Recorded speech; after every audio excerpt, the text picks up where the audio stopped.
Welcome to Transformative Principal, where I help you stop putting out fires and start leading. I am your host, Jethro Jones. You can follow me on Twitter at Jethro Jones.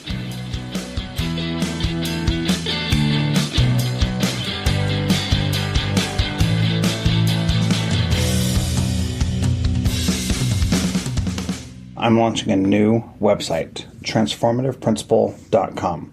You can go there to learn about and join the mastermind. And also, you can go there to learn how to get positive press for your school. What's better than you telling your story all the time? Getting other credible third parties to tell your story for you. Go to transformativeprincipal.com.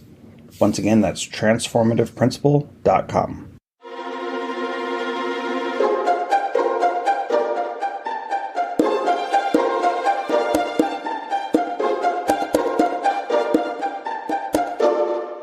Welcome to Transformative Principal. I am excited to have two great leaders on the podcast today. Dr. Joseph Jones is the superintendent of Newcastle County Vocational Technical School District. He has a passion to provide all students with incredible and valuable learning experiences. Dr. TJ Vari is the assistant superintendent of secondary schools and district operations in the Appoquinimink School District. And Dr. Vari is experienced school administrator and adjunct faculty who has been working for a long time in schools and higher education. Gentlemen, welcome to Transformative Principal. Thanks for having us, Jethro. We're thrilled to be on the show. Well, I'm excited. I'm sorry to step on you. I know we talked about not stepping on each other, but sometimes I still do it. So thankful to have you both here. Thanks for your time. And I've had you on the podcast before. You guys run the Schoolhouse 302, and you are out with a new book called Retention for a Change, Motivate, Inspire, and Energize that you wrote with Salome Thomas L. as well. And excited to have you here talking about that. So let's start just by talking about what is retention for a change. I think of retention as, you're holding on to something just because you can, not necessarily because it's what you want or because it's the right thing. And it's, we talk about retaining teachers. It's kind of like we're retaining water. It's not always the best thing for us, but it seems like it's kind of like not the most exciting topic in the world. So tell me about what your perspective is on this. Yeah, it might not be the most exciting topic of the world, but we try to make it that way. I'll say the retention for a change piece, the title comes from the fact that culture is what retains teachers. And so there are strategies to build culture. And so culture has been this, school culture is the king. Everybody knows that, but it's sometimes elusive. And so when you have the right culture and you use the right retention strategies, not only does it retain teachers, but it changes your school. So you use retention for a change. So we really believe this is a culture book. And if you want to motivate, inspire, and energize your staff, we've got technical tips and everything else involved in making that happen. But it really is a culture book because people don't want to stay at a workplace that isn't motivational, inspirational, and energizing. Well, yeah. And the other piece to that is that when things aren't going well, you can't always just go out and get new people because one, there's a shortage of teachers, and two, then you got to teach them everything from the very beginning. And in certain ways, it's a lot easier to keep them rather than to go out and find new people. Go ahead, Joe. I was going to just add to that, Jethro. You're absolutely right. TJ and I tried to dig into the research on this quite a bit, and that's something Linda Darling-Hammond states up front in her research, that recruitment is effective, but the best strategy is keeping those that are in the system. Because when we're talking about retaining teachers, they're not necessarily leaving the profession. Granted, some are, and especially those within those first 5 years. So the book digs into how we can support those teachers.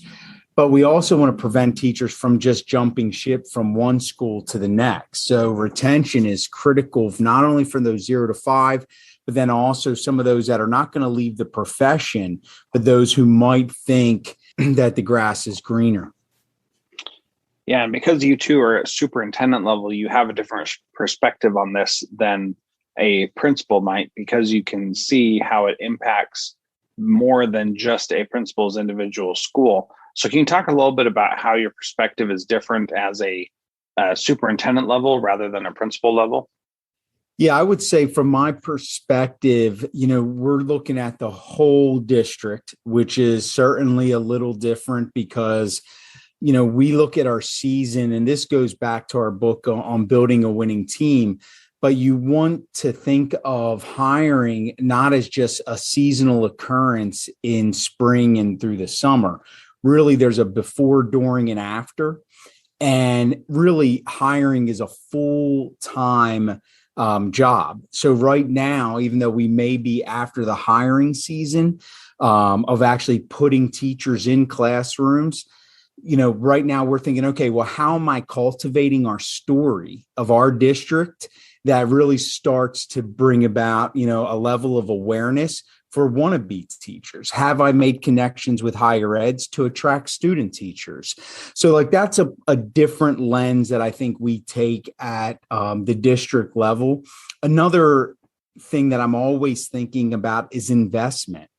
Is if I lose someone that we've made a 5, 10, 15-year investment in, I look at that as a dollar and cents issue.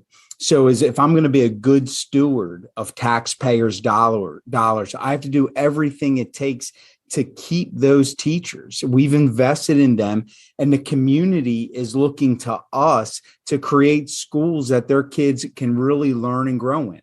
So I look at it as really a personal investment that we're making as a district within our teachers. And then if they leave the profession, that's a real loss. But even if they go to another district, I look at it as that we've just lost a lot of money that we put into an individual.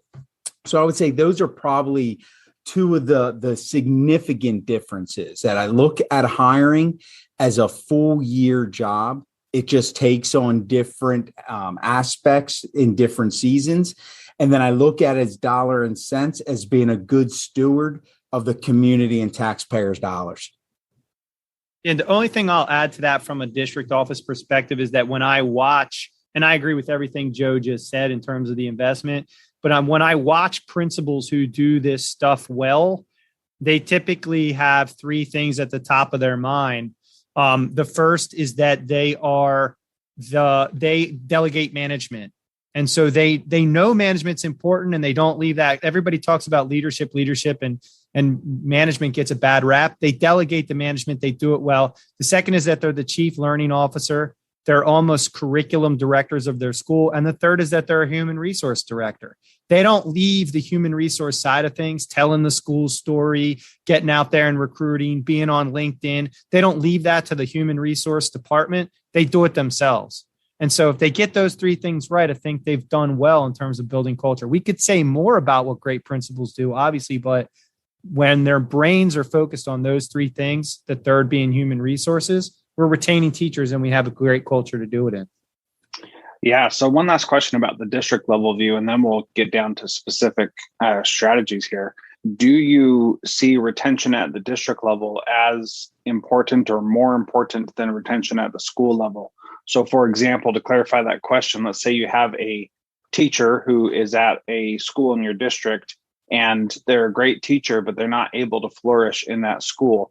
Obviously, that's still a win if you can keep them, but put them in a different school within the district where they're going to be successful. But does that go the other way also, where somebody who's not a great teacher, but still you want to retain them and find ways to help them grow? How do you view those kinds of situations within the district between schools? Yeah, that's a great question, Jethro. You got to always ask yourself in these positions, what's best for kids? And so if you've really come to a crossroads and that individual can flourish in a different environment. And, we heard this from Ted Fujimoto in an interview we did a while ago, but it was great analogy about freshwater fish can survive in a saltwater tank. And so is the environment just not the right environment? So if you can conclude, yes, and this person would flourish here, great, make the move. Not everything is designed for the individual. However, if you have decided this individual just really isn't meant to teach students for whatever reason, it's just not going to work out, then you have to have the courage also, knowing that we're in a teacher shortage, to say, you know what, this isn't the best fit. It's not the best, it's not best for our students, which is always tough to do. But I think it takes a keen leader to really start to get to know their teachers, connect with them, work with them, really make those investments. And a lot of times, if it isn't the right fit, the teachers will come to that conclusion themselves. Yeah, I agree with Joe on all those points. I mean, as a big district, a medium size, I would say nationally, but pretty large here in Delaware, we just have to make sure that our leaders are communicating about the strengths and weakness of the people on their team. What you don't want is, trading cards and people, moving all around for willy-nilly. We need to know who the players are and where they fit on the team. And sometimes it means that it'd be a better fit at another school. Sometimes it means that we need to offboard somebody, and sometimes it means we need to invest a little bit more in them to get them to where they need to be. But the last thing we want to do is be trading people from school to school and not knowing what we're getting and what the strengths and weaknesses are of the people. Yeah, my second year being an administrator, we had a teacher who just was not going to be successful in our school, and we knew it. I mean, it was clear from her very first day, it just wasn't going to work out. She didn't get the culture. She didn't get how we did things. And she stuck out like a sore thumb. And then the kids just totally took advantage of the fact that she was not like the rest of her teachers. And it was so fascinating to see how when we would do evaluate or observations leading to her evaluation, she did all the right things that a teacher needs to do, but she just wasn't able to ever really connect with our students. And I eventually said to her, look, you have the potential to be a great teacher, but not here. And that's okay. There's no harm. I don't dislike you or anything like that.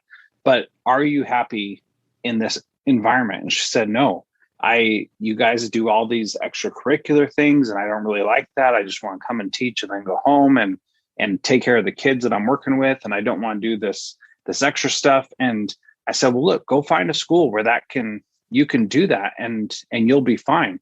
And sure enough, she did go find another job and became a great teacher at that school. And, this is over a decade now at this point. But the value was recognizing that we could have kept her in our environment and tried to force her to change. But I don't think ever would have been happy with the way that we were running things. And it was great for her to have that opportunity to go spread her wings and go someplace else. I want to dive a little bit deep into a topic of motivation and praising teachers. And if you guys can set up how you view that and what that looks like, and we can have a discussion about that. Sure, I can hit that first this time. I think so. When we've done the research on motivation, there are some very practical things that happen within an environment that people gravitate towards, they feel, that makes them want to stay. And so a natural human emotion, a natural human desire, one that I think we have in our teachers and that Joe and I write about, this concept of a learning culture. We started writing about that in our Passionate Leadership book. We write about it on our blog. But in a learning culture where everyone desires to grow, we need to feed that, and we need to do an inventory of how people want to grow. So we talk about motivating people. One motivational factor is to make sure we understand how people want to grow, make sure we do an inventory on how people need to grow, and then find those experiences for them to do that. A topic that we love, a concept that's coming out more in education. In business, we call it subject matter experts. In education's kind of leaning more towards micro-credentialing or areas of distinction. But as much as a principal can invest in people, like Joe was talking about earlier, but in specific areas where they can then use that credential to then add value back to the school, say it's a social and emotional credential, some badge that they can get of a technology that they've learned. Those types of things, people really love that. And when everybody's kind of doing that, it creates a wonderful culture to work in. We're all growing. We're all feeding what we need and our desire to be better. We're getting that indication or that significance through a badge, that identification that makes us feel like we have purpose. And voila, we have people who want to continue to work for us and continue to earn those badges.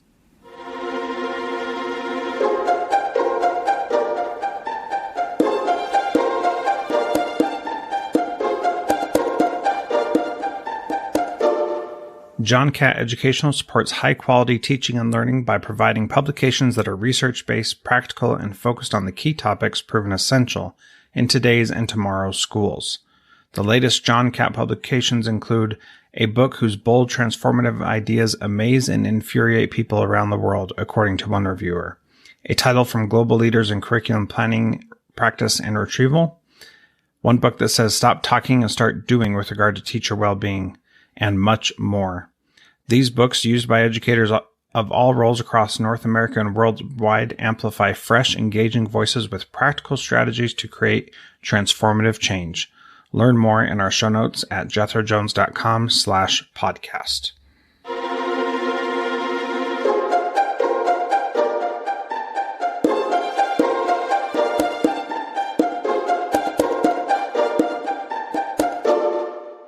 Well, and to that point also, it makes it so that people are able to go deeper into their passion areas. So, if you have no interest in learning new technology, then getting a badge is going to be an annoying thing for that specific piece of technology.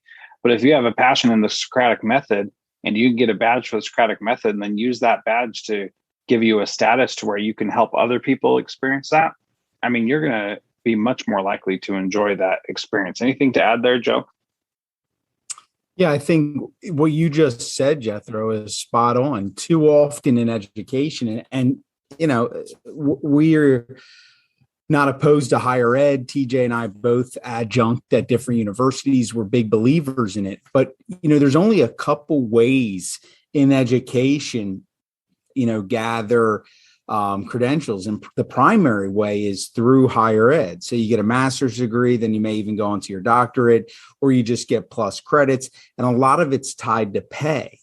And not that that's wrong, but, TJ and I do see a world in which, maybe micro-credentialing can be vetted, maybe by state agencies, and then count as credit bearing or similar to, because you get to the point that if you work in a school district that is sophisticated enough that you want to run your own professional development, you have things that are very, really a part of your school culture, your district culture that you want to push, then why not do that internally? So I think that's where the micro-credentialing starts to hone in. But then it can also maybe, ways broaden the way our teachers and other educators learn and not be so tethered to the higher ed world. Again, it's not a negative at all. It serves a great purpose.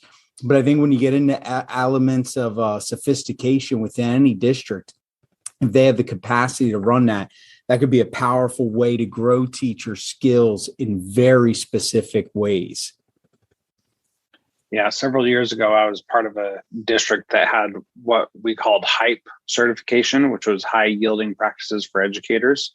And it was this extra course that teachers could take that was only within our district. And we said from the outset, we're going to pay you a stipend to attend this, but you're not going to get a state level endorsement on this. But if you want to be a great teacher, these are the courses you need to take from us within our own school district. And it was really powerful. And the work they did there was just awesome. Go ahead, TJ. Just want to say to any principal or assistant principal listening that there's two inventories that you should do annually with your teaching staff. You got to ask the question how they want to grow, in what area of distinction would they like to learn more. That's where we get them a conference, we get them a course, we get a certificate, we get a badge. When people feel like you care to invest in them, they care to invest back in the environment. We got to know the answer to that question. And we got to know the answer. And I think it's to your point, Jethro, about the extracurricular activities. We got to know what passions people have that they might bring to work outside of their content area expertise. So do they play guitar, and would they like to run a guitar thing after school for kids? We got to know the answer to those two questions, and we ought to ask every year. Well, and I'd push you one further and ask, how can you get teachers to be able to do those passion projects as part of the school day so that everybody gets a chance to participate in them as well? And that was what we did at my school in Fairbanks, that every teacher had something that was happening during the school day that was something they wanted to. And so kids learned how to do Native Alaskan bead making. And it was an incredible thing where they could go learn how to do it. And this math teacher was just like a total nerd about it and just loved doing it. And that's how she spent her weekends. And sure enough, she brought them in, and then kids were doing it. And then when you have those times where teachers want to be doing something and kids want to be doing something and they're together, then great, positive, healthy relationships happen because they connect on a different level. And those teachers can then have conversations with those kids that we could never have otherwise, especially when it comes to behavior management and change, of helping those kids see where they're making bad choices and help them go back and make better choices, and totally empowers the teachers, totally empowers the students, and really creates a win-win-win situation for everybody involved. So let me ask you another question. You talk about doing these inventories, and the reality is everybody is in charge of their own professional development, whether the district's providing it or not. You are responsible for your own learning. I believe that is true for kids as well, that they're responsible for their own learning. And we can do all we can to set them up for success. But even if they sometimes attend the training, the teachers still don't get anything out of it. And so that's where I think it's really important that you mentioned that you need to know what they want to grow in, but then also do the inventory about what they need to grow in as well. So how are ways that you in a system are able to serve everybody so that it's not a burden to the leader who has to organize everything for everybody? Joe, do you want to hit that? Yeah, I think TJ and I have talked about this a few times, and I think we could liken it to differentiated instruction and differentiated PD. So, that's a lot easier said than done. I think it goes back to knowing people need, what they want. But I'll spend a second on that need, Jethro. What we don't necessarily do a great job with is assure complete alignment with everything we're focused on. So if schools were to take inventories and districts were to take inventory of their strategic plan, and if it is a truly living strategic plan, what's the alignment with the PLCs, other opportunities, professional learning throughout the weeks, the months, and the year, and how's it directly aligned to the overall strategic plan of the school or district? And you should be able to inventory that. Once that's inventoried, we can tier it no different than we do with lessons. And if we expect our teachers to do it, then we should expect administrators to do that. So, that teacher who maybe doesn't want to get too technical, okay, I can live with that. But if we expect our teachers to all use an LMS, then we all need to be proficient with that LMS. Yeah, maybe they don't want to use some of the fancier technology, but if formative assessments are a key way for us to check for understanding in our classrooms, then we need to do professional learning on check for understanding. So maybe there's a basic understanding on what check for understanding is, and then there's layered ways in which you can do that with more technology. So I think differentiating the PD and getting in depth on certain topics is key. The other thing outside of that, I would also say is this should be done in like a catalog fashion in which people can subscribe to what they want to do. And that should build from year to year to year. I think the reason teachers get frustrated, if they're in year 20 and they're taking PD, or they say, oh, we did this 18 years ago.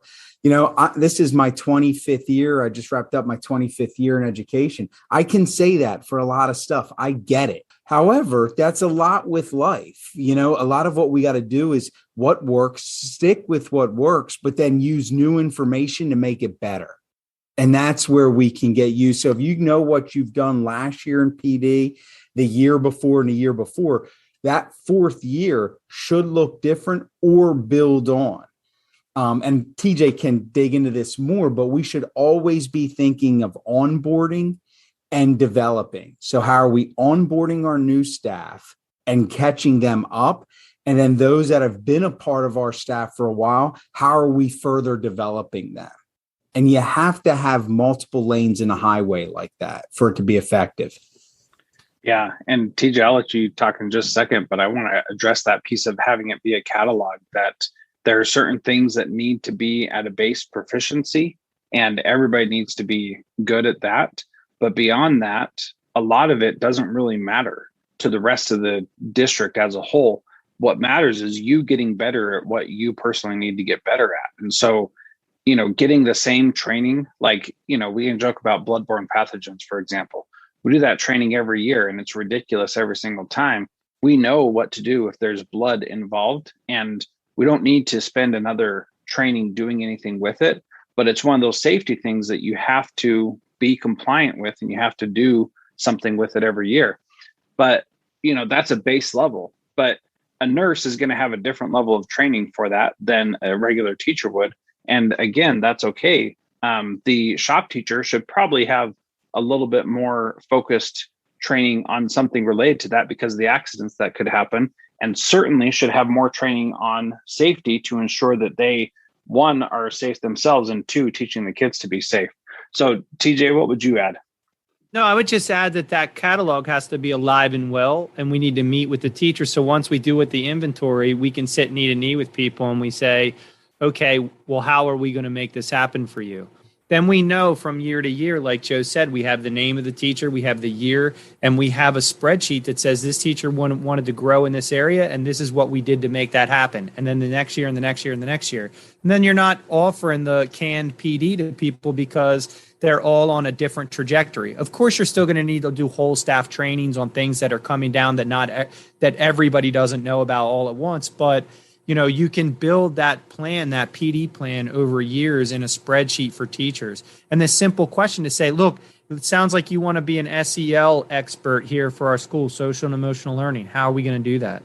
If they can't answer the question, you might give them a few days to do a Google search, or you might spend the time together just finding out what's available. There's free stuff. We love LaVonna Roth has courses that you can take right online. And we've interviewed her before on our podcast, and she's like, look, these things are free. Just go in and sign up for them. You can find that stuff for people, and a lot of times it doesn't even cost money. Yeah, and it's not about, this is where the separation from higher ed, I think, is a benefit, that higher ed has a specific system and a way of doing things and a time commitment. And you may not need all of those other pieces to go into it. You may not need the whole degree. You just need one little piece to get moving in the right direction. I think there's wisdom in that. In closing, I'd like to ask you guys my final question, and we'll take turns on it. So the question is, what is the one thing that a principal can do this week to be a transformative leader like you two? And TJ, why don't we start with you? I'm going to say this, that we got to get better at praise and lifting the system. So principals, if you want to be a transformational leader, obviously we got to point out the things that need to change, right? The definition of leadership is influence. The challenge of leadership is conflict. The result of leadership is change. And transformational leaders change things. And a lot of times that means that there's conflict and things are uncomfortable, and that's okay. We have to be okay with that discomfort. But here's what I want to say about it is that we also have to lift, we have to praise, and we have to be good at it. And there's ways to do it. We put a praise model right in the book. People can check it out. But we have to learn to be better at celebrating and praising what is working. Joe and I always say we want to praise people for two very specific reasons. One is taking a risk, trying something new, innovating, and going down a different path. And two is for being exceptional. Excellence. So we praise for take a risk. We praise for excellence. We could probably come on and do a whole podcast on just lifting and praising with you, Jethro, but I think we need to get better at it. For as much as we want to point out our improvements, we got to be able to lift the people at the same time. Very good. Thanks, Joe. It's a wonderful question. I appreciate you saying that I'm a transformative leader, Jethro. So we'll start there. Something I've really been focused on this year, and I think trying to embrace, SEL isn't just for students. And with that praise and lift that TJ's describing, I would say SEL is really critical for educators right now also. There's a lot of uncertainty. Just take the government's decision recently that, organizations with over 100 employees should mandate vaccinations, or, if you look at education, it says it should get vaccinated. That's in states that's not something that's, required right now. I know that's going to cause some concern. And so these are the type of things right now schools are dealing with, and teachers have, maybe themselves have to step out for a while in quarantine, or their students. There's an enormous amount of uncertainty still. So I think schools, if you really want to be transformative, you have to connect with those individuals that need to connect with kids every day, and make sure that they're in a good state of mind and state of health, so they're doing their job most effectively. Yeah, I think that's really good advice. I want to thank you both for being on, and people can check out the Schoolhouse 302 and Retention for a Change, Motivate, Inspire, and Energize Your School Culture. Thank you both for being here today. Thanks for having us, Jethro. Thank you.